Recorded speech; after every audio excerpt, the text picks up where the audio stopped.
I kind of just wanted to start this out with showing you my favorite family picture of all time. So I hate taking family photos, probably just as much as my kids hate taking family photos. But, we get family pictures taken at a point in time because, we just want to look back and look at how great that time was and everything. But the fact is, in real life, my family is never dressed in coordinating colors. Actually, most of the time, I'm pretty sure my 6-year-old has, picked every color in the rainbow and pattern and all that and thrown it together in one outfit. Our hair is never perfectly done all at once. And we are for sure not all smiling at once. I swear, if I can get 2 kids smiling out of the 4, that is a success for the day.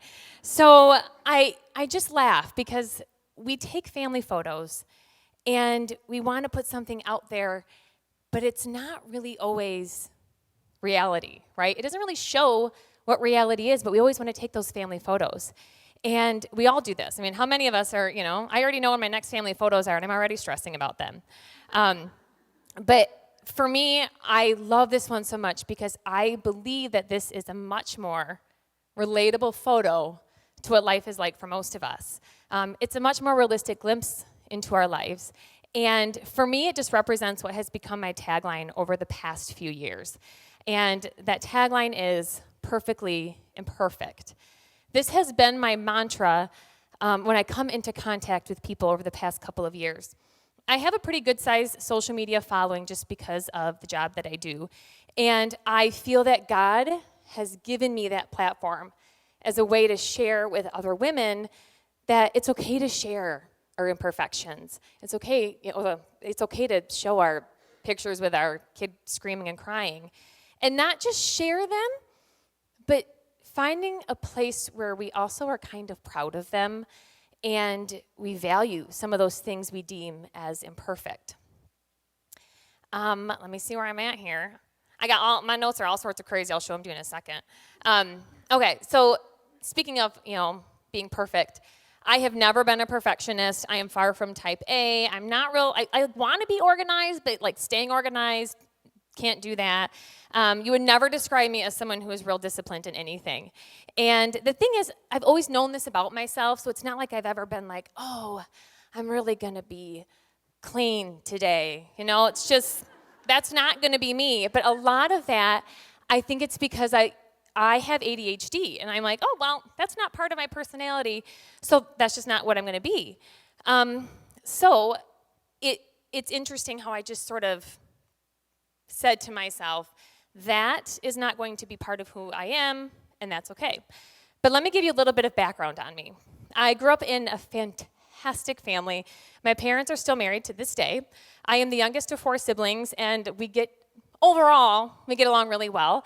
My sisters are some of my closest and best friends ever. Mom, you're going to love this. So my mother is an organizer. Oh, man, she is a planner, and she actually prides herself on her fantastic filing abilities. So to give you an idea, tomorrow our family of 22 of us embark on our 6th, I believe, annual trip to Traverse City, Michigan. It is one of my most favorite weeks of the year, and our kids, they absolutely love it. And I have to give a lot of credit to my mom for that, because this woman, she takes notes, she plans, and she makes adjustments for each year as needed. So just to give you an example, every year when we go up, the first night, we order pizza, okay? That's always, that's the tradition, that's what we do. And we'll order our pizza, and at the end of the night, my mom will grab her notebook, and she will take notes. Where we got the pizza, how many pizzas we got, what kind we got, and any adjustments maybe we should make for next year. And I know we might think it's overkill, but let me tell you, everybody needs a woman like this in their family. Because when you have 22 hungry people sitting there, and now you're all trying to make decisions about what pizza to get, it is so great to be like, well, what did we do last year? Let's take a look over there. And I love, and I'm so grateful that my mom has this personality trait, because I will never be able to be that way, but I appreciate it so much. Now, my sisters are also not too far behind my mom either. They are also very organized, systematic, and so many times I think, maybe if I was a fly on the wall in their house, I could really figure out, like, how did they get all the things, all the toys in the right spot and not just shove things just to get them out of their way? And, like I said, I was the youngest of 4 kids. And when I'm looking at the women in my life that I looked up to the most, this is who I looked at. And phenomenal women. But I did not see those characteristics in me. I actually take more after my dad and my brother, who also have ADHD. But I think for so long I thought, well, this is what a woman is supposed to be. A wife and mother, they're supposed to be able to get their kids' toys back in the right spot and stay on top of their laundry and be organized. And so I thought, man, I just felt less than as far as that role that I was supposed to be playing. And I just agreed that I was not going to be proud of who I was in that role. So before I go any further, let me take you on a journey a bit with how the brain of somebody with ADHD works. I think when we think about ADHD, often what comes to mind is that kid sitting in class, like throwing spitballs at his neighbor, not listening to the teacher, behavioral problems, poor grades. And yes, that is one type of ADHD. Actually, there are 3 types of ADHD. The first one that I just mentioned, that is hyperactive impulsive type. The second is inattentive type. That's what I'm considered. Basically what that means is I might not be behaviorally hyper, but my brain is just never stopping. Just goes and goes and goes. And then the third type of ADHD actually is a combination of the 2 of them. So let me find where I am again here before I get off too far. People who have ADHD actually have low levels of dopamine, which means we're like constantly needing a fix, something to stimulate our brains. And for me, like laundry bores my brain. And I know most of you are like, well, yeah, me too, I get it. But for real, for my brain, getting the energy to get started is a huge task. Then to keep going, and 4 kids, too many distractions, I'm done. Like, we're just gonna throw it to the side. And actually to complete that task in itself is so hard for somebody like me to keep going with it, as opposed to someone who doesn't have ADHD. However, if you sat me in front of a canvas with a bunch of paintbrushes and paint for hours, I would tune out everything else. If you gave me a ball of yarn and a crochet hook, I will crochet you a pair of booties, spend all night making those. And I mean, just to give you an idea of my notes, these are covered in colors and scribbles. And so really with ADHD, it's not that we actually have an issue with paying attention. We just don't want to pay attention to things that don't stimulate us. We can hyper-focus all day long on things that really, excite us and bring us joy. Okay, psychology lesson for the day is over. So, one part of ADHD, at least for me, is when I start to feel overwhelmed, anxiety starts to set in. Anytime I don't manage it, it starts to look like anxiety, and I start to kind of feel like I want to crawl out of my skin. And other things, too, with this is hypersensitivities to different things. So for me, sometimes too much noise, 4 kids, can kind of put me over the edge. Even hypersensitivity to touch, which I am touched all day long. I'm like, I need a little bubble here. But one time, a big turning point for me, I was on the phone with my mom. I don't even know if she remembers this. And just sharing with her how frustrated I was that I cannot keep my house from being cluttered. I can't stay on a chore chart for my kids. Isn't that what good moms do? They have chore charts and they stick to them. I couldn't do that. Forgetting things, losing things. And just so frustrated with my broken brain was really how I felt.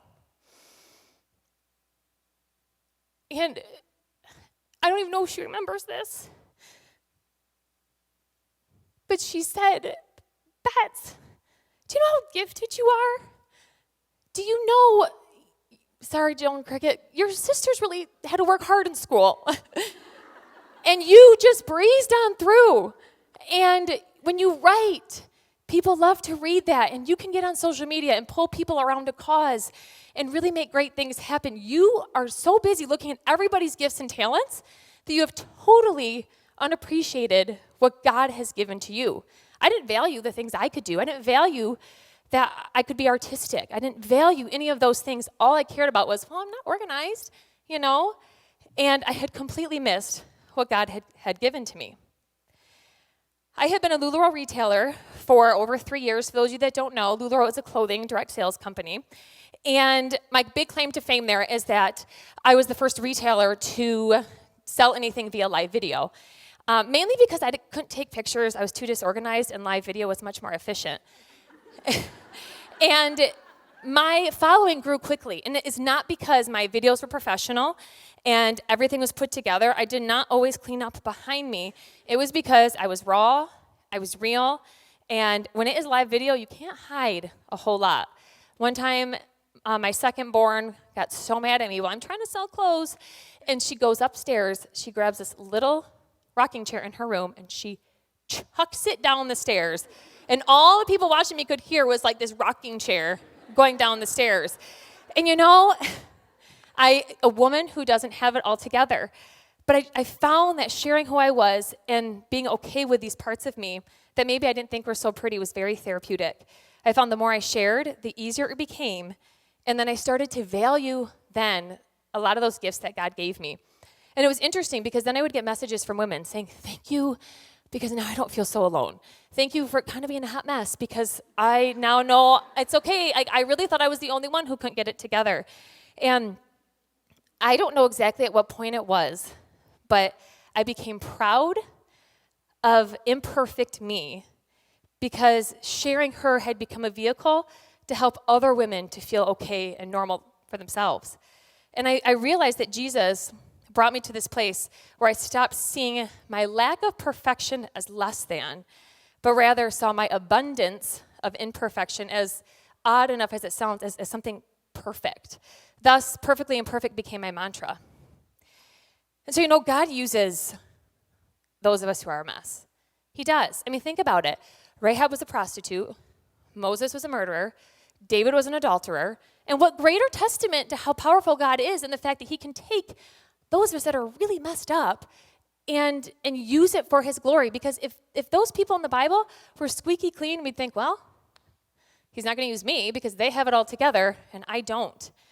And I'm not saying go out and go do a bunch of bad things or like, you know, all for God's glory, right? But I'm saying, though, is that we all have an ugly story to us. We have our hardships that we have been through. And maybe you struggle with a mental illness, but you're too scared to share about it because you're worried about the stigma that's there.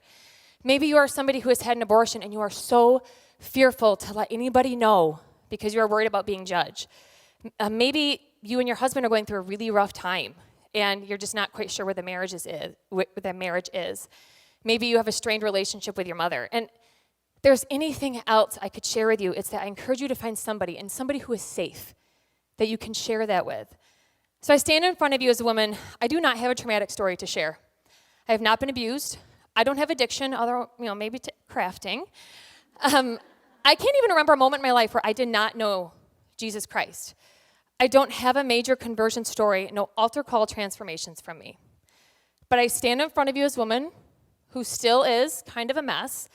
There are days I literally cannot even remember the last time that I prayed.